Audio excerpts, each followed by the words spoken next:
Hola Madridistas, welcome back to another episode of Let's Be Real podcast.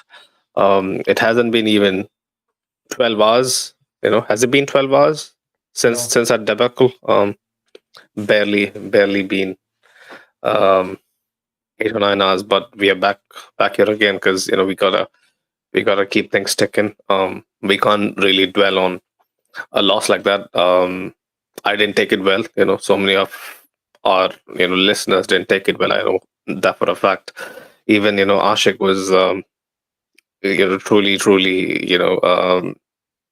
cutthroat on in his takeaways from the game, especially regarding some of our senior players. But it is what it is. We have to move on. Today is a new dawn, a new beginning. For a lot many reasons. I'll basically put forward the question whether are we gonna really go ahead and like prove our doubters wrong and prove prove it to the fans that it was just two away trips to the Metropolitano that basically was the blemish on an otherwise brilliant season so far. It is a tough place to go. It's not easy pickings when you're traveling away to Atleti, but against Almeria on Sunday, I guess it's a very early kickoff, midday kickoff in Spain. It is absolutely and the perfect occasion for us to get back to winning ways and kind of lift the mood around the place because um, I noticed so many of the guys they're off social media. Nobody posts anything. Nobody really posted stories or even posted. At least I'm happy that we don't do the apologies thing like what Manchester United players do, but um, I'm pretty sure they're kind of reflecting upon a trophy that potentially had but potentially that we could have won sometime in April, May. We just basically threw away, like we discussed yesterday, Jacob. But yeah, man, welcome my co-panel, esteemed co-hosts, Jacob and Farouk. Before I get to you, I would like to I would like to take the opportunity to announce the announce a very special partnership with Manscaped. It has been under the wraps for maybe like 3 or 4 days. It happened very quickly. I didn't expect an email at like maybe like what was 10 p.m., 11 p.m. my time. I just didn't expect that. I was thinking it was potentially somebody who was sending spam, but it apparently was Lewis, one of the talent acquisition representatives at Manscaped, and yeah, like we are basically on board, having a sponsor for the very first time in the podcast's 2.5 year run. So it's pretty special. I'm not gonna lie. This is a step that should have come sooner, in my opinion. But it is what it is. We take it as how it goes. We really put our blood and sweat into this podcast. Like from day one, we have been um, up and running, and like really been doing this. Like I've always said, juggling a lot of things. Whether it be uni, work, family life for different people. So this is super special. This is another way. I repeat, a very brilliant way to show some support to the channel, show some support to what we do. Especially if you've been a long time follower, I would kindly request you to click the link in the description below. It'll take you to manscaped.com and use our unique code LBR20. I repeat, LBR20 to get 20% off on any order, basically any order, and get the benefit of free shipping as well. So like I did go through their catalog. They have a lot of amazing, like not just below the waist grooming. They are they're basically pioneers in below the waist grooming, but they also have a lot of um, apparel as well, loungewear, boxes, t-shirts. Farooq was telling me that they have nail cutters, right? Nose trimmers, wide arsenal of men's grooming stuff. And yeah, even for the ladies, if you want to gift something to your hubbies or to your boyfriends, Valentine's Day is coming up. It's the perfect occasion, perfect excuse. Um, so yeah, again, super happy to be part of the Manscaped family. I didn't see that happening, so quickly in the span of 3-4 days. So big up Lewis, our rep basically at Manscaped, for making it super smooth. Um, we are still awaiting the products to get delivered. Like, it'll be delivered hopefully in the next couple of weeks. Farouk and Doris and Mo are gonna be waxing lyrical of how Manscaped basically changed their lives, hopefully for the better, once they wrap their minds around how to basically get the best use out of it, because it is going to be definitely a lot of gags, a lot of giggles, 100%. But play safe, boys, play safe. That's the only thing I would suggest. But yeah, man, without further ado, let's get cracking. Let's get down to the business.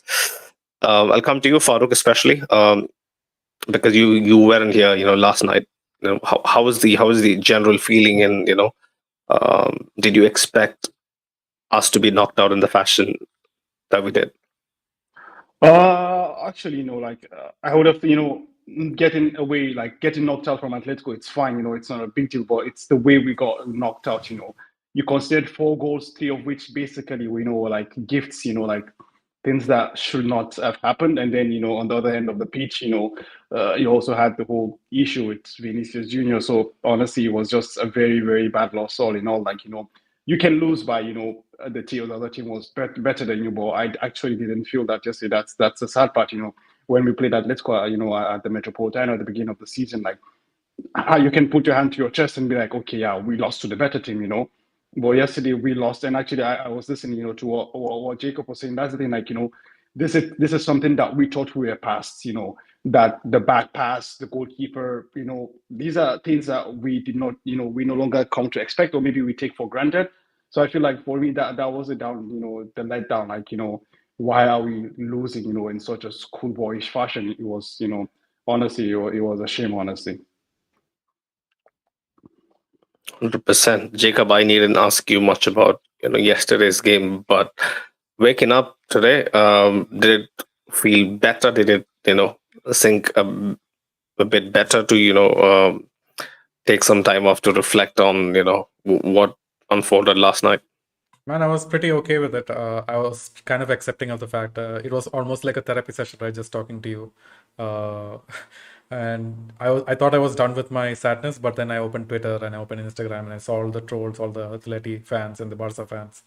Again, it's absolutely spoiled my mood. Still not overcome it yet, but I think we've had some time to reflect, and it's just that the major takeaway to take away from all of that is we still are not like the team. We're not still the team who goes unbeaten by like 21 games, right? We've lost that unbeaten streak. There's a lot of questions posed to the back line. Maybe it was just Atletico getting lucky, or maybe it's just us losing concentration after a final, because we won a trophy and then that can mess you up and make you lose motivation. So maybe it's because of that, but hopefully, like, I'm gonna be taking a very close watch at the next few games, seeing if we can actually maintain a bit of concentration in defense and in attack. If it doesn't go that way in the next 2 games, there's going to be real questions asked. Mm, man, I just hope it doesn't get messy, because how often football, like, it kind of makes us question, like, some of the storylines. It weaves, it just makes us question.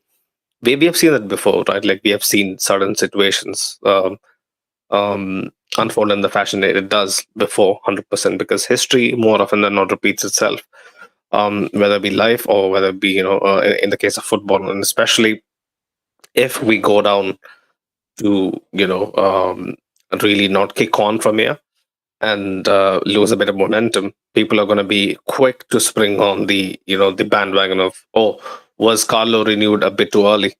you know Why was he trusted with the reins mid-season? Without anything substantial under the bag, without a trophy, without even hitting the knockouts of the Champions League. Like, why was he renewed? So that like he'll have to answer the hard questions. Man, like he doesn't have to answer anything. Yeah. Like he's exceeded all Mm. expectations that we had since the start of the season. We did not expect us to be unbeaten for so many games at the top of the league, at the top of our group in the UCL. Like it was I mean, Carlo But had right nothing now, to do. like, Carlo had nothing to do with that loss. It was just no, down I to the know, players. but still, it's his team, right? The blame, and the questions are definitely going to be reverted back to him as well. It's not going to be all on the players. It's like how many of our fans are going to really turn on the players? Like, yeah, they're going to turn on a few of them, few obvious ones, but the general question would be like, why doesn't Carlo push for a striker? Or why doesn't Carlo, um, like basically implement better tactics? Why didn't we take our chances? Why didn't we play a bit more proactively? Like, questions will be asked, man. Like, and especially to what you just mentioned. Yes, we didn't expect to be in this situation, right? Like, I was over the moon.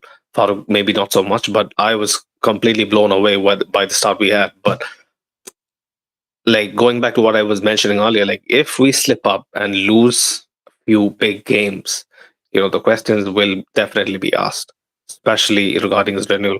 I mean, it depends on what Yeah. you define as big games. The point is that Mm. if Real Madrid goes out to Man City, like I don't think anyone is going to come here and say anything. If Real Madrid goes out to Bayern No. Munich, I think Mm. the issue now becomes is, like as you rightly pointed out, it's Mm. like after what point do you actually understand that, okay, like you need to cage certain players, and by certain players I'm referring to Vinicius Junior only and only.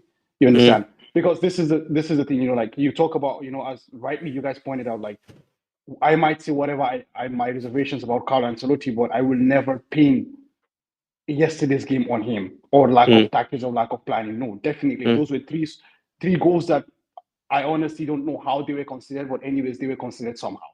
So there is no amount of coaching that can prepare for this. You understand? On the other hand, there is no amount of coaching that can also prepare you for what Vinicius Junior did last night. This is just the things, you understand? So like for whatever reason or what it is or what it is not, I genuinely do not believe that we're at this point of the season right now and the fingers should be pointed at Carlo. Definitely not. I never wanted him to renew, definitely, but I also understand the fact that this is the guy who is the best suited to what Real Madrid does. You understand? So this is just the fact. So I genuinely believe that it just goes back to after what points like do you, and I think it started actually because you can see fingers are being pointed at Vinicius Junior right now. You understand? Okay, when you win, it's all fine and good, but then when you don't win, these things are more exaggerated. They're more highlighted, and I mean there is no, in my opinion, right now, honestly, the game against Atletico Madrid is more fun than playing Clásicos, in my opinion. So it has exceeded the Clásico, at least against Xavi's Barcelona. The games against Atletico Madrid have exceeded the Clásicos. So this derby is, in my opinion, the biggest game we play, at least in Spain. And in the biggest game in Spain, that's when Vinicius Junior was doing what he was doing.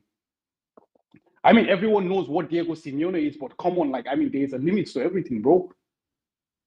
There is a limit to everything. I mean, I think someone shared a video where he was showing 7 fingers to Simeone. Like, what does 7 mean? You have a jersey on the back of your month for 3 months, and you're pointing 7. Really, he What did does that? I didn't 7 see that. mean? He What did does that. 7 mean? My goodness. What does 7 mean? You haven't won jack shit. It's okay with Vinny 20. Yeah, you won the Champions League, cool. But with Vinny 7, you haven't done jack shit, bro. So these are the things that as I said, when you win, yeah, everyone, oh yeah, you love the shit house and all that. But when you lose, these are things that are exacerbated. And the point now becomes is like, in my opinion, at least, and I think we also discussed at the beginning of the season, the lack of a striker for Carlo Ancelotti already was a handicap. Carlo being in the position of competing for the top support in the league, competing for the UCL on its own is a miracle. That's even at the beginning of the season, you get. And now consider the fact that this guy actually lost 6 of 11 starters at certain intervals in the season. So I Yeah. kind of feel like, I know like football is a ruthless game and like no one plays that game of ruthlessness better than Real Madrid, but I still just feel like, I don't think, like Carlo is the reason why we will Yeah. succeed or fail. I genuinely believe that these mistakes we have at the back, this, I don't know if I should call it, childlessness, or I don't know if I should call it stupidity, ignorance, ego, arrogance, whatever that Vinicius is displaying is the reason why we will lose, not because of what Carlo does or doesn't do. So that's why I feel like it will be. I don't know. This is what Real Madrid does. We have done this before. Let's not forget we sacked Carlo just 1 year after he won the La Decima as well. So it's gonna be My really. question is like even I was going off on Vinny yesterday, but my emotions were high, and even Jacob had a few things to say. But I did predict this. This is gonna happen. Sometime or the other, and people are gonna really turn on Vinny. But can we really look at Vinicius' performance yesterday and really pin that loss on him? Can we really do that? Exactly. I said it earlier. Like I'm not paying the loss on Vinicius Junior, but what I'm Mm, saying here is that mm, Vinicius Junior behaving the way he behaved affected his performance on the pitch. mm, yeah, Immediately after he scored the hat trick, I highlighted the yeah, point that this is what Vini can do. The only thing mm, that's left in his game is to eliminate the antics. If mm, he can eliminate the antics and focus on just what happens between the rectangular white lines, he is someone that nobody can stop. Honestly, I don't see any defender stopping Vini in his pump. But the point is, until and unless he eliminates that, it's always going to be an if. That's just it. It's always going to. The loss is not pinned on him, honestly. But the point is, you want your talisman to stand up when the chips are down. And when he's fighting with the fans, with the ref, come on, like who the fuck touches a referee, bro? That's the number one rule that they write in the book of law. Never touch the ref. And you can even look at it like I don't know what's happening, but for me, I kind of interpreted the scene as this. It was a lack of disrespect to the captain, Nacho, as well. mm. Nacho was talking with the ref, and you're like, yo, talk to me. What the fuck, bro? This is your captain addressing the ref. I mean, people want to talk about Cristiano and what is not. I just felt like, Cristiano was a crybaby, even to his teammates, to everyone, to whatever, that's something. But for Vinicius, like, there is something else there. I think it's like, I don't know, is it arrogance? Is it like, being stupid, being childish? Like, there is something different there. It's the word is petulant. He's just petulant, man. He just looks for ways to whine. That's what Vinny's doing. But at least that's what I was telling Jacob earlier. In the post match, there's an echo. Can you hear the echo, or is it just me? Just on your end. Just me, right? Yeah. Okay. Yeah, that's what I was telling Jacob. Cristiano had goals and decisive moments throughout the matches where we would say, "Oh yeah, he is basically making too much out of it." But Vinicius, once he stopped his brilliant run of form, that's when people actually started questioning, what is he made of, right? And I used to be super concerned. I used to tell my mates, I used to tell rival fans as well that I don't like where Vinny is going, and I hope this stops. I hope he, matures up. I hope he really, um, gets to be a lot more composed on, like how he, like how he basically carries himself throughout the 90 minutes. But yeah, man, I think that's all noise. Basically, we can't really, substantiate that to be the reason that we, went out with Atleti. But Jacob, I'll ask you to basically take the reins from here, and like how are we going to cope with Almeria? Almeria is bottom of the league. We needn't really cope with, but mentally, um, do you think that this game is going to provide us with enough happiness, for a sense? Because like I'll be on the post match here, and I'll still be saying that what we did 5 days ago was inexplicable. Like we shouldn't have gone out, but yeah, I'll take the win. But apart from that, would it really lift the spirit? Not about lifting spirits, it's about maintaining the momentum. So we have to remember that Girona has slipped up, and this is our chance to actually get that important 2 points gap with them. Mhm. The only thing that worries me for this fixture is that it's complicated, right? Just because of the minutes that we've played so far over the last week. Um, Ancelotti has to be thinking about, man, I need to actually rest some of these starters. The ones like Carvajal, the Fedes, the ones who've played like Bellingham even. So that is the only thing that looks complicated to me. Apart from that, it just looks so straightforward, right? These guys are bottom of the league. They conceded the most goals in the league. They're finding it difficult to score because they're creating a few chances, but then they're just not clinical enough to score. So all signs point to the fact that we're going to have a pretty decent game, like provided that we don't do dumb shit at the back. So that's the only thing, and just the lack of, I mean, uh, the problem with managing minutes, that's also going to come into play. So those are the two things that we have to like really be worried about. But yeah, Would you start Guller for a no. change? No. For who, man? Like, I would honestly start Brahim, either if it's for Rodrigo, Vinny, or maybe even Yeah, Brahim Bellingham. should start 100%. Maybe from Bellingham, because Bellingham, man, he was the guy who was running the whole game. I think he actually needs some rest, and if you're not going to give Yeah. him rest against Almeria, like you can't give him rest at any point in the season. So I understand you, Jacob, but I actually disagree, man. Because the point is, man, I can't recall the time where all the fan base and even the players' chips are down. This is a game that we need to go and put on a show. I totally understand you, my man, and I get you 100%. And I will be with you any other day of the week. But I feel like this game tomorrow is an important one for us because the thing is that we're coming back off of the back of a game that, I'm saying, like, I can't remember the time where the fan base 100% everyone was on the same page. Because, like, okay, some people be like, oh, you're overreacting. But this is the first time, like, if when you go to the subreddit, you can see, like, everyone is like, what the fuck just happened?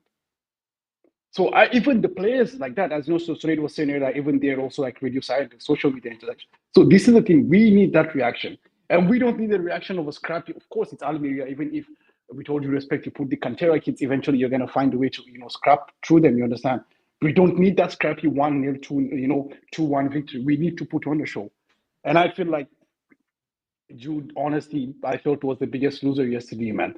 The man played like Zidane and he came out on the losing side. I mean, how is that even possible? How is that even possible? I would say honestly, yesterday was one of the best, I think, top three, top four games from Jude. But unfortunately, he came out on the losing side. Man, the skills this man was pulling, bro. I mean, they're gonna make a compilation that people are gonna watch for ages from just that game, bro. Yeah. So I honestly, I just feel like like people like Jude have to play because these are the people like this is. I understand it's a game against Almeria and all that, but this just the They'll be temperature of the itching to environment. prove a point, Exactly, right? Yeah. exactly, man, exactly. and mentally as well, like this team hasn't lost in a long time, and this is something completely new for them. So it's probably good to have all the Exactly, steady bro. heads in the pitch Exactly. today. Exactly. Well, talk about Almeria. Like how bad can they be, right? Like when we faced them earlier in the season, I didn't think they were like terrible, right? Like obviously Almeria and Real Madrid, like they belong to like completely different planets, right? They come from different classes entirely, but I think they gave it a real fight. In the was it the stadium called Powerhouse Stadium? I think the stadium is called Powerhouse Stadium. I'm not gonna forget the unique name, but um, Ariba scored the goal, and we all remember like how that happened, and we were fuming, even after winning the game regarding how we conceded. Um, but yeah, Jacob, like talk about Arribas and how basically he has been with Almeria this season. Yeah, so when we first faced Arribas, this was what I was telling you guys. Kubo and him were the Real Madrid, like loanies slash the graduates, right? Who actually went on and Yeah. who were in red hot form. We were all wondering, man, Rodrigo can't hit a barn door at that point in the season, and we were all questioning our strikers, and then we were wondering why did we let Arribas go? Why did we let Kubo go? And Arribas was out in red hot form at the point. I think he had 4 goals to his name. But if you look at him now, he still only has 5 goals to his name. He's only scored 1 after that. He hasn't had any assists. I think he's had 1 assist over the whole season. it's just that dude needs to be more clinical. I feel like he does very well cutting in, going. His movement is really good. It's just the fact that he's missing that final pass. He's missing that final shot. He's taking so many shots. It's just all going wide. So I think those two teams were at different points in that season. We were like really struggling offensively. We didn't have any answer apart from Jude Bellingham. But right now we figured some stuff out. And before the Athletic game, there was no questions asked about our defense as well. Hands down, the best defense in Europe even. So I guess things have changed, and Ariba's not looking really good for him, to be honest. But Kubo has Where does he play? Does he play as a part of the front two or Front three. down the wing? front three, so he plays in the Front right front wing three. position. Right. Okay. Yeah, and that's basically Well, it. So yeah. he tries to transition the ball. He's their main attacker who pushes their ball into the final third, but it's up to Leo Baptista or Ramazani to actually create the goal, because he doesn't seem to have that edge about him. Arribas, like I remember like how horrible I felt when he actually was loaned out. I really did think that he would have a role to play. This was before Guler. This was after Guler. I think It was Gula after was Guler. injured at that point. Like, I don't remember a point in the season where Gula was not injured. Yeah, Guler was here, but I think the very fact that Arribas is one of our own made me feel like he might have especially preseason I did feel like he would have a chance to step up, but I guess this is a good career distraction, especially for him to establish himself in the top flight. I think he even mentioned it a couple of days back. I read a quote that he wanted to play first division football, which is great. But that's my question, right? Often you wonder, when you go to teams like Almeria, like, do you really stand a chance? Like Kubo went to Mallorca, was similar, right? Like he had a few good moments, but did he really shine the way he did at Sociedad? He did, right? So a team like Almeria, like how much can it really? I know, like throwing some players into fire basically would reshape them, right? Like would basically reignite their basic their careers, like with Arribas, it's not reigniting, but just giving those hard yards, especially regarding experience, Yeah, playing for just a take a team look in at the. fucking Borja Mayoral at Getafe. 12 goals in the season already. Nobody in the Getafe team can actually play better than him. He's the one who makes it all happen. And but in the past, it hasn't really worked out for this guy, Borja Mayoral, before, right? Yeah, he was always missing Yeah. chances. He wasn't clinical enough and whatnot. But now he's figured out that edge. He's figured out his actual role. So it's not that Arribas, after this, maybe he moves on from Almeria. Maybe it's to a worse team. But it's just maybe a matter of time until, because we know Arribas has the skill and the technical Yeah. know-how and the skills to actually succeed. Yeah. It's just that he has to Yeah. learn to be creative. Maybe it's just a mindset thing. So that'll come eventually, I think.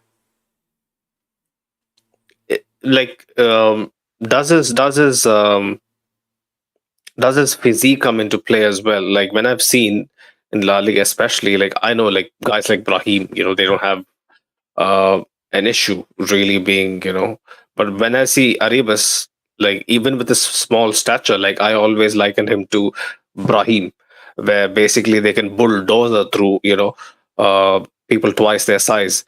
I haven't seen much of him outside, especially our game away. But have you ever felt that his frame is an issue, especially out wide? No, right? Like Man, he still, if Kubo I can think, pull it off and dance circles yeah, around any La Liga defender, so can these guys. It's just a matter. I yeah. think Arribas is doing that. He has a lot of dribbles. I can see that in all of the highlights. You can basically put in a nice compilation reel of this season's Arribas and probably think that he's a very decent player. But it's just the fact that he's just not clinical enough in the final third. I remember Ramazani also causes a few problems, especially in transition, when we face them away. How has he be doing? Like Yeah, I mean, he is as there. per stats. Yeah, in terms of stats, 4 assists, I think 4 goals as well. So Definitely their most important creative threat, but he does sometimes tend to fade out from games. So as of late, like he's been coming on from the bench. So in the Barcelona game, in the Girona game, and whatnot, he came off the bench. Like them being bottom place, like that is there, right? Like, but when you look at their performances in isolation, like we discussed, before we came on, they do play better than what the table shows, right? Definitely, like if you look at them, Las Palmas are 9th in the league, Rayo Vallecano 11th in the league. They've scored the same amount of goals as them. It's just that they fucking conceded 43 goals already. It's incredible. Said defending, yeah. Yeah, it's their defending. So they're very vulnerable at the back. You can just put in a long ball over them, and then the centre backs have a hard time dealing with them. I saw the highlights against Barcelona, Atleti, Girona. The only time those guys actually created the chances were like long balls. And set pieces, yeah. Set pieces. Right. Who else do we have to watch out for from Almeria, in your opinion, Jacob? I think their top scorers are Luis Suarez and Leo Baptistao. As of late, Leo Baptistao is the one who's starting. So Luis was like, he has a good track record, right? Especially in La Liga. I don't think so. I mean, he's not a striker that scares me. Like he's similar to Joselu. He needs 5-6 chances to actually score a goal. So he doesn't scare me. But Leo Baptistao, maybe he's a bit more clinical. It's just that he's a bit more slower. So it takes a while for he doesn't get as many chances. Right. Well, I hope these guys, especially, like, I have a feeling they're going to score one. The only positive outcome is going to be if they score towards the very beginning, so that we can wake up pretty early. But yeah, I don't want to make it scrappy, man. Like you guys were alluding to earlier. On our end, Farooq, should we really look to give players rest, like we said again, like Bellingham, yes, but what about some of our wing backs, for instance? Like guys like Mendy, who has been playing back-to-back games, especially coming back off an injury.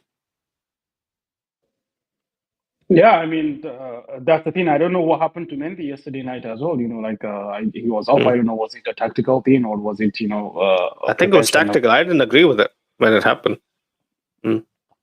Yeah, I mean, that was the thing, like after Mendy was off, that's when, the whole Vinicius Griezmann chase happened, that's I can understand why you would feel that way. But I feel like, yeah, like you make a, a good highlight there concerning, the health issues that chases Mendy up and down. So I would not be surprised, to see especially him get a rest. And also, not even just the fullbacks. I think Carval most likely wouldn't get a rest because Lucas Vasquez is just bad. I think in the middle of the park as well, we might see a little bit of shuffling there. I think, but then already it's been a shuffle even the last game because Cruz came in for Modric and stuff like that. Tromain didn't start as well, which again another really interesting selection by Carlo Ancelotti. But I believe Cruz and Tromain should be back for this game, so that will already shuffle the middle of the park and give some rest to the players as well. Chouameni's performance, Farooq, were you kind of surprised by what happened when he came on? No, I mean not too much because it was a very, very emotional and high-tempered game as well. Honestly, I kind of felt like at the beginning we lacked that influence that he and Toni Kroos brought together. And but yeah, I mean, I wouldn't read too much into that. Honestly, as I said, like it was a really, really emotional game. Honestly, so I think it's, and also one thing I also kind of thought was that, okay, like this is Atletico Madrid, man. We played them 3 times this season. All 3 times it's been like just a horseshit game. So maybe they're just our kryptonite. So because there is no team that's, I think, pushed us to the wall more than Atletico this season. So maybe every team has just that bogey team during the season. Maybe for us it's Atleti, and we just have to be lucky that we have to play them once, and that once it's in our home ground. So yeah, hopefully we can use that to our advantage. Jacob, should we get into lineups or? Do we man. have anything else to? I don't have anything else on Almeria. It's just that, of course, Lucas Vasquez is back, as Farooq mentioned. So we can expect him to maybe get in and provide some rest to Carvajal in the second half.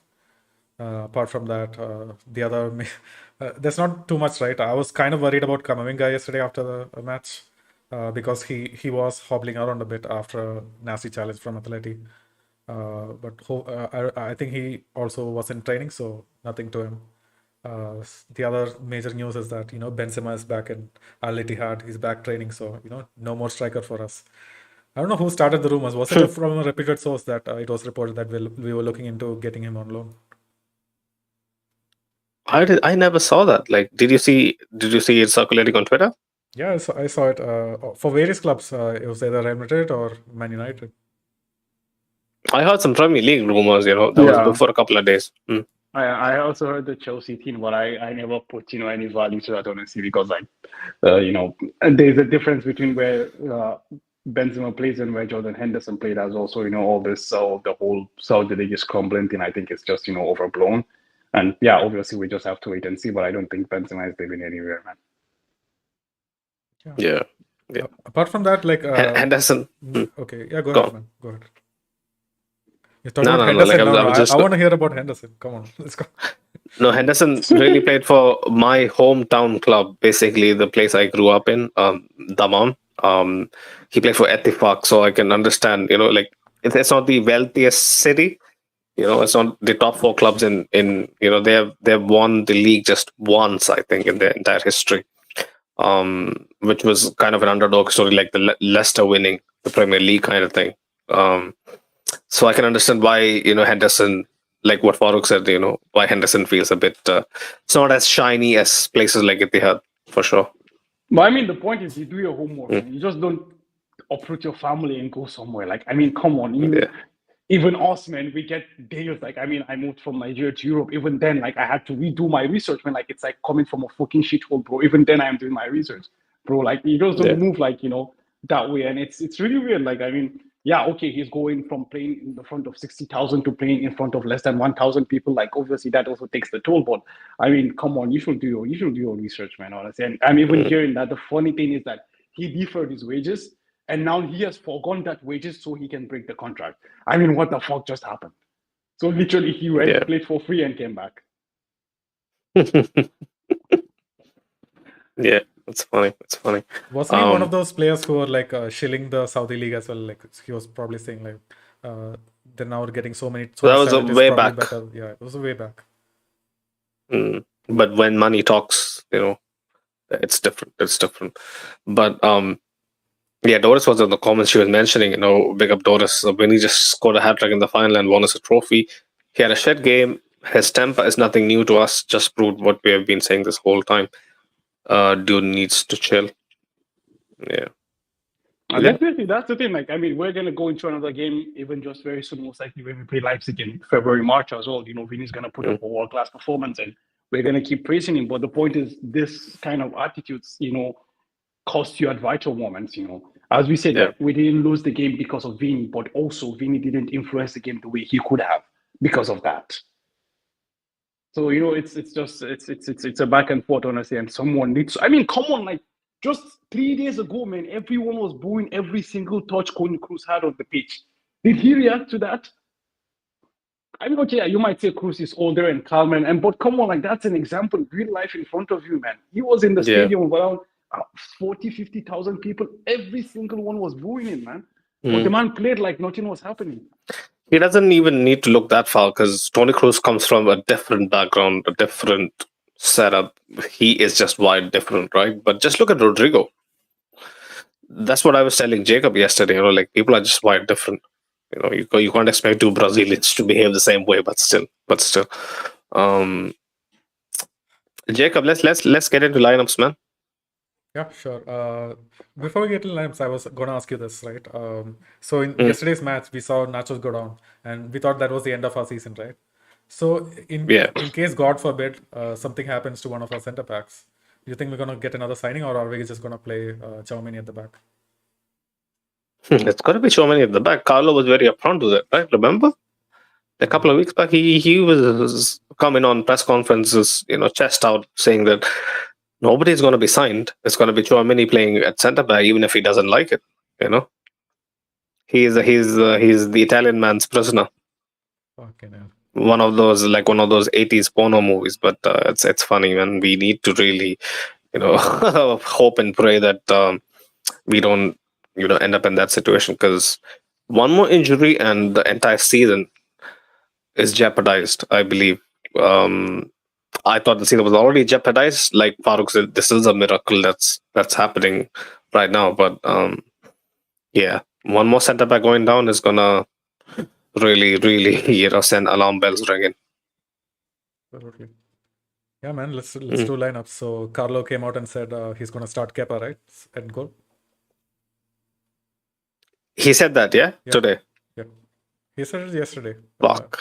In La Liga, yesterday in the post match. Yeah. Okay. Yeah, he said this even before he played Barcelona in the final. So he said that he had already decided Lunin for the Copa game and Kepa in the league.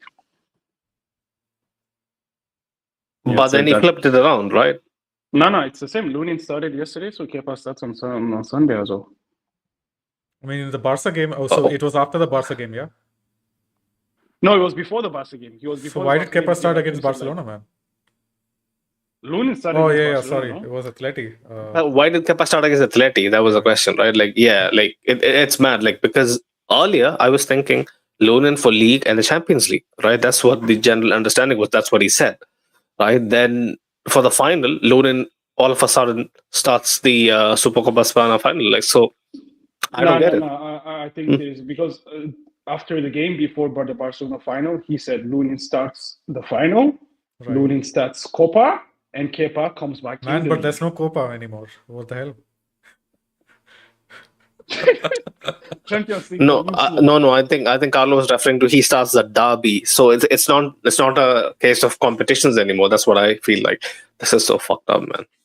I have no idea what's going on. I feel like what's happening is right now maybe it's going to be the cup. If you remember with the 2014 Casillas in the cup and the UCL and Lopez in the league. I don't think it's as clear as that. That was clearly defined. Do you think this is clearly defined? I don't think so, because Carlo is doing what he wants week to week, and this goalkeeping situation, people are not happy about it, right? We knew this. We used to talk about this for months, right? We can't really see the coach deciding on someone anytime soon. And if he, flip flops around Kepa and Lunin, it does nobody any favors. It's basically, putting both of them, basically throwing both of them under the bus. I don't get it. This might be another, psychological tactic again. Kepa playing the lesser important or a smaller team, compared to Atleti at home. And then Lunin, when there's a big game, he comes back straight into the firing line. I don't get it. So where is continuity? Where is confidence being shown by the staff? Yeah, we were all talking about yesterday, man.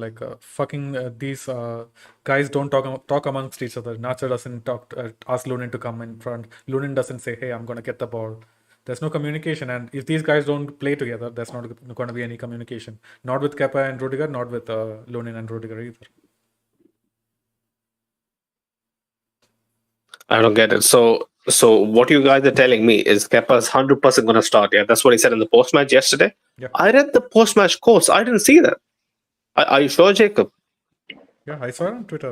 It was Ancelotti's quote. Okay. Yeah, I'm not sure if he mentioned that yesterday, but I know that Kepa has been designated to start in the league against Almeria on Sunday. May God help us, man. Yeah. So, bro, I mean, you just considered 3 goals yesterday, man. What is God helping you with, man? All of them is just horseshit, bro. Whether you choose to accept it or not. I understand you guys' comments about Lunin growing, and obviously I can see that. I'm not stupid, but my point still remains. As long as you have both Kepa and Lunin, I mean, I don't know. Everyone has their own opinion, but I definitely feel if Courtois was in goal yesterday, I don't concede 3 goals. This is the point. Those 3 goals for sure. I know off the top of my head, one of them doesn't go in.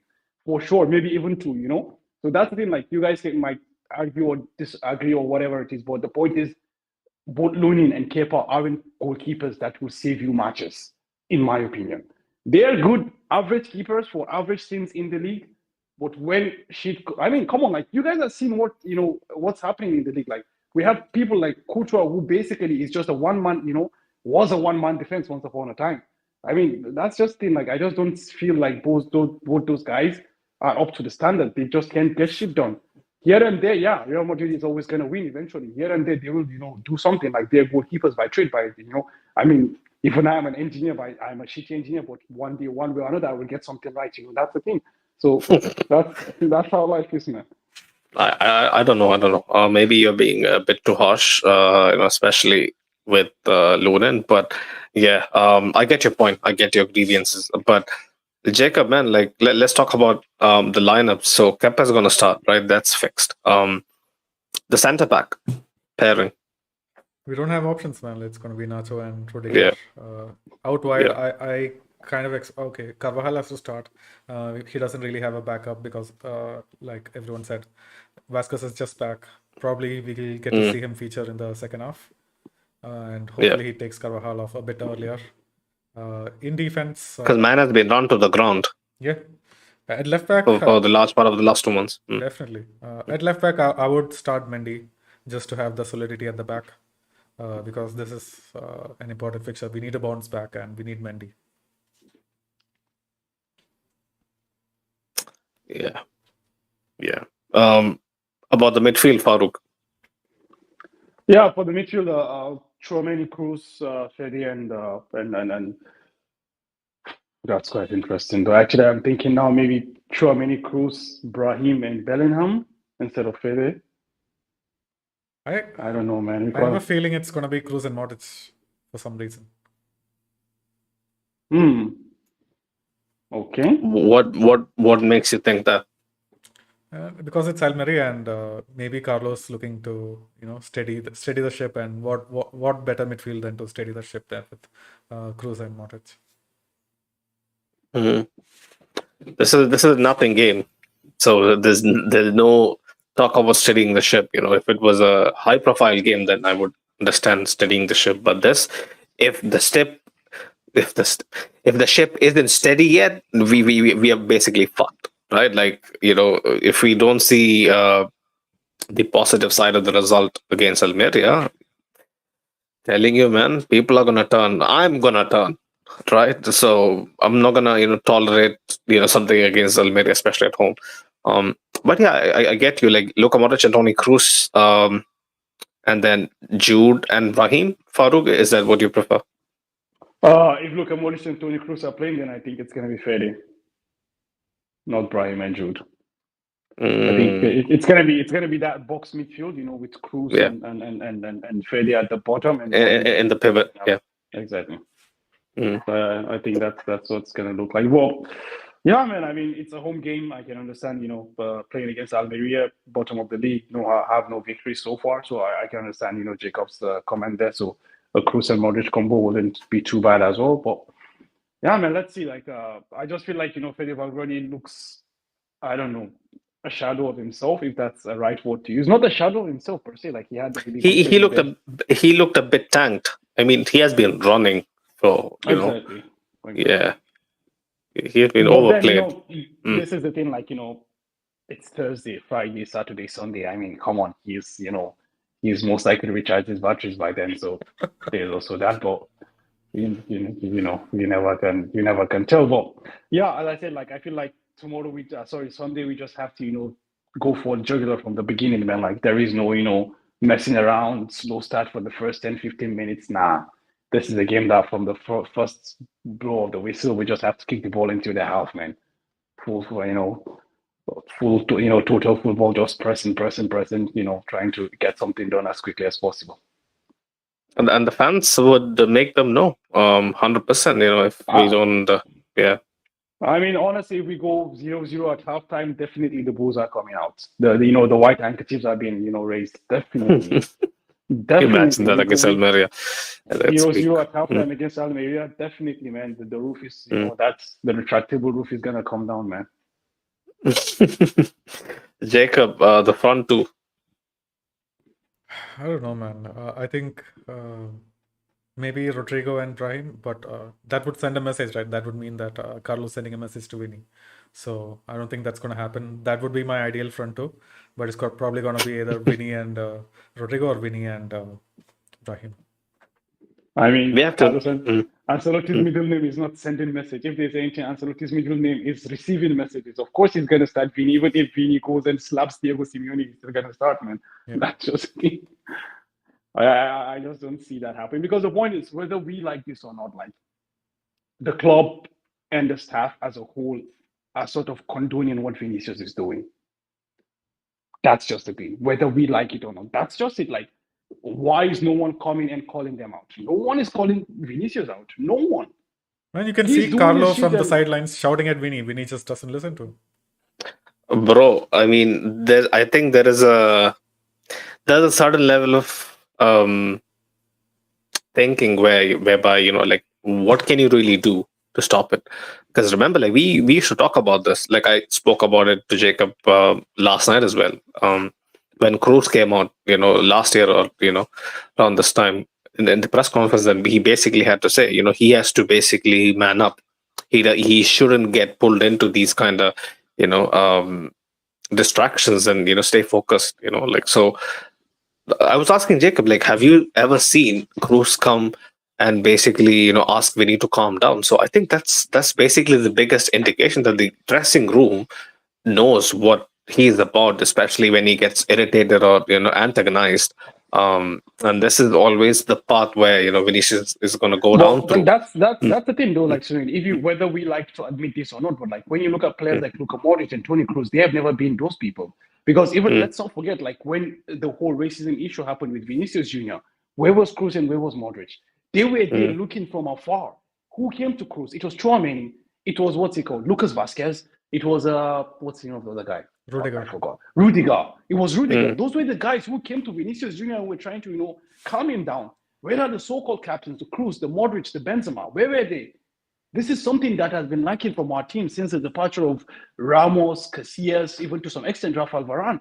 This isn't even Marcelo as well, to give him credit. This is something that has been lacking from the team. Like whether you like it or not, like this Kroos and Modric guys, those are not the guys who do this. And it's been obvious since the whole Vinicius incident has started. Like I don't think I've seen any incident with Modric being the one who is mediating with Vinicius or Kroos being the one. No, it's always those other guys. It's either even we could see like it's, I don't know, Davide Ancelotti or some of the other guys from the bench. It's the, you know, Carvajals. It's the, you know, Camavingas. Those are the guys who are, you know, mediating this whole thing. You know, that's the thing. Like there is no, at least in my opinion, I haven't seen this like sufficiently. Like people need to call him out. And I don't know, maybe it's the lack of the leadership style is different with these guys or something like that. But I just feel like people needs to call him out. Honestly, like I don't know what Carlo needs to do or not. But I mean, if there's anyone who can handle this, I think it's Carlo Ancelotti. The man basically is, you know, the definition of calmness. He's the definition of experience, you know. He's the definition of respect. If there is one coach who's going to get respected by every single person in the world, it's Carlo. So that's the thing. I just feel like they're not doing enough, you know. Like and the point is, you know how the saying goes, like if you don't do anything, it's another way of condoning. That's just it. Silence is damning. So RMFC Hassan, he's here on the chat. He says one thing that needs to happen is Vinny's parents need to give him a humbling. He's not a young kid anymore, you know. People forget that he's 23. He especially, you know, like he's not a normal 23 either. He's wearing number 7 for Real Madrid, right? So he has to you know, really let go of this of this pettiness, man. So Prince Arthur also says, I reckon he benches him in the next game. I want us to rest some key players and use that to bench him. This has never happened in our team. A player who quickly loses his temper and throws a tantrum. I mean, is Vinicius losing his temper though? Like Vinicius is literally winding people up out of nowhere, bro. Fans are chanting. I mean, this is football, bro. Even when you play fucking FIFA, man, you're insulting the person that is playing close to you, your friend, bro. This is how it works. Yeah. So of course, when you go to opposition stadium, they're gonna insult you and your mother and your sister and your father, your uncle, your great grandfather. This is what it happens, man. You don't need to respond to them. This is how it works. Like this is just the whole issue of banter and not thereof, you know. Like Vinicius is not, it's not like throwing a chance. Vinicius basically is starting all of this. He's starting all of this. When Prince Arthur says that I haven't seen a player who used to do this, he has he's either he's too young. Haven't seen Cristiano at his peak with us. I'm whereby I mean the peak when when Mourinho was here, and the 100-point season. And the first couple of years he used to be. Bro, You when know, when has Ronaldo gone and fought with the coach, fought with the referee, fought with the player all in a single game? I don't think this has ever existed, bro. yeah, the combination is pretty lethal. I can't really I can't really watch for that. But Man, like I remember that season, right? Ronaldo used to fall down a lot, yeah, but that was just to get those free kicks, those penalties. He was trying to do it for the yeah, team and to just absolutely win. But Vinny, it yeah. doesn't seem like there's a reason to why he's doing it. It's either arrogance or ego or just trying to get back at whoever's taunting him. He's not doing this to like actually make his team better. I don't know. Imagine you sit there, right, wearing number 7, and fans like you're basically telling Vinicius that stuff that he does on the pitch is basically harming the team. I don't understand, man. I don't understand. Like, I don't think even Eden Hazard, I can blame that on him. Right? Like, people would be, basically out to kill him if he did stuff like what Vinny does. Because Vinny is in a position of such prestige and he has so much credit in the bank, I think he gets away with it most of the time, especially when we win. Right? Like, nobody bats an eye. But it's results like yesterday that really pisses people off. Adam Safe Hassan was also mentioning if no one in the club can sort him out, then his parents are the last hope. That's never happening.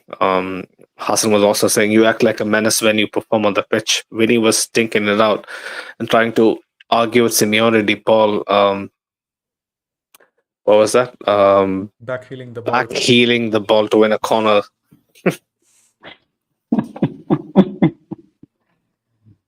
Yeah. Yeah, I know. That's how I play FIFA as well. Jacob has played with me. He knows what I do, right? Like I try to wind people up. Man, it works on FIFA, and when you win, it's great, right? And even on FIFA, when you lose, you made an absolute clown out of yourself. Trying to, basically, wind people up. But yeah, man, Vinicius thing is a sideshow. I wouldn't pay much attention to it.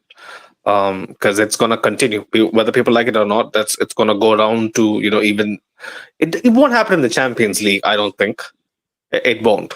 When people used to tell me, "Oh, it doesn't happen in the Champions League," I used to argue that point. But what I saw against City or Chelsea, did it really happen? The annoying arguments and stuff like that. No. Whether like. Could it be the stakes? Could it be the refereeing? Could it be the crowds? No idea. But it doesn't happen much in the Champions League. Speaking of referees, man, I think as a club yeah. also, like, we need to stop like going in on these referees. There was another video on RMTV just highlighting all of the referees' mistakes. Again, we do that after every game now. So annoying. Yeah, we do that. I mean, it's the club really does that quite a lot. Like, I don't really stand with that, but sometimes you wonder, the refereeing is so shit, someone should speak. Yep. Right? I mean, that's the other side. Yeah, so the front two, Farouk would ideally like Vinicius to be dropped, right? But that's not going to happen. So Vinny and Brahim up top. I don't know. I think it's still going to be Rodrigo, man, for some reason. You just can't. Yeah. This season, Carlos like so hard to like predict, especially like after a loss like that.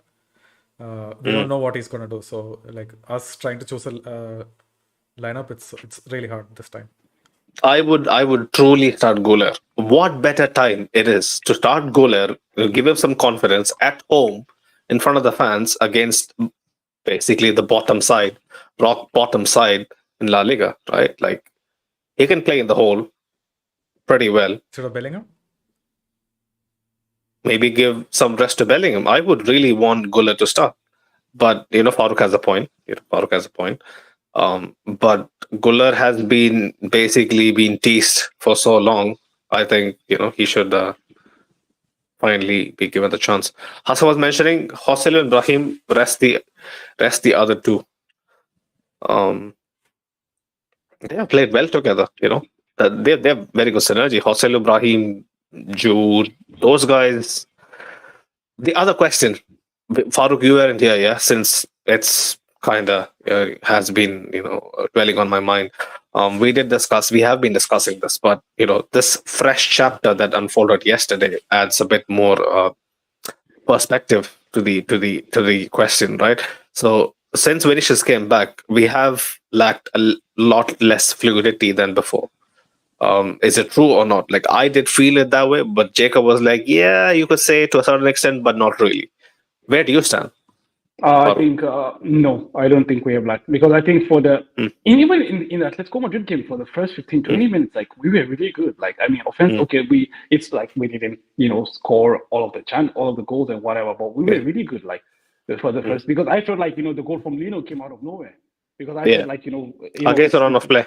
Mm, exactly. That's the thing. mm, Like we were really good, and let's not forget what just happened. In the game against Barcelona, I understand. Like yeah, yeah, the semi-finals against Atletico Madrid, valid point. But again, Vini was just coming back from injury, so I feel like he was trying to play himself into form. But I think in the past two games, I think the fluidity is not something that I would raise as a question. Like okay, yeah, it's not as strong yet. But you can see the glimpses there. You can see, the link up and the internet. So, yeah, I would side with Jacob on this one. fair, fair. Um, yeah. So the front two is basically out for interpretation. We can't really nail down a front two, right? So we most likely predict it's going to be Rodrigo and Joselu. I mean, Rodrigo and Vinicius again. But yeah, man, Jacob, anything else that we need to cover? No, man. Nothing else comes to mind. Right. I guess that's pretty much it, boys. Pick up every single one of you in the chat. Pick up people tuning in as well. A lot of people, especially Ashik, blew up the DMs, with his rant, and I agreed to most of it. I told Ashik then. I'm going to tell Ashik now if he's going to listen in later on that yeah, man, I was seething as well. But like I said in the opening intro of the spot, tomorrow's a new dawn. Sunday is a new dawn, a new day for us to redeem ourselves and basically set the tempo again, reset the tempo and set it again for Feb, because Feb is going to be peak, right? Like after a couple of weeks, we have Atleti at home. We have the Leipzig away, Champions League round of 16, first leg. Um, the games are going to be coming in thick and fast. Copa del Rey, Yeah. now in hindsight, I think is a good dodge, right? Like we basically are going to give our players a lot more room to rest, recover, um, and basically be more focused, man. Mo is happy, or like he was alluding to earlier, that Copa is a distraction. He would rather have the players fit and avoid the schedule being so congested. But yeah, big up every single one of you in the chat. Big up people who are going to be tuning in again as well later on our audio platforms as well. Big up every single one of you. Big up Manscaped as well. Like I mentioned earlier, Manscaped are our first official partners for the podcast, for the channel. They're gonna be here with us for the near future, and yeah, like Valentine's Day is coming up. It's a new year. If you really haven't added stuff to your new year resolutions, this is something where you can basically reignite that. Yeah, it's also a very neat way to show some support to the channel, and show some love to your boys that have been basically doing this for the past couple of years or so. The link is in the description below. We have a unique code LBR20. I repeat, LBR20 to get 20% off, plus free shipping. It ships to almost every place, I think, apart from some places in Asia. And yeah, boys, they have a lot of they are pioneers in below the waist groom it, but they also have a lot of apparel. They have some neat t-shirts, boxers, um, loungewear. You know, so guys and girls out there, if you want to gift something to someone, gotta show some love and gotta show some love to the channel. There's no better way. Um, if you do get something, please do me a favor and basically send the receipt to one of our DMs on Twitter or Instagram so that we can tell them you guys came through our code. But I guess even if you apply the checkout code, they're gonna get to know that you guys came from us. But still, a receipt would be even better. It's something small. It's not absolutely necessary, but yeah, boys, we finally have a way for you guys to show some love to the channel and to the movement, to the project. It's what it is because of what you guys do basically. Being here, making this a two-way conversation, two-way street is what makes the sport what it is. Big up Hassan as well. Hassan was mentioning Wowzers a Manscaped sponsorship. Yeah, life's changing 100%, bro. Life's been on the up. Life's been on the better for a while. I hope it culminates in a big title this season. Hopefully the double as well. Fingers crossed, inshallah. But yeah, man. Until next time, hopefully. For the Almeria. Yeah. Oh yeah, the predictions. My bad. I'm not usually hosting the previews, so I might be a bit rusty. Predictions. Go for it, Jacob.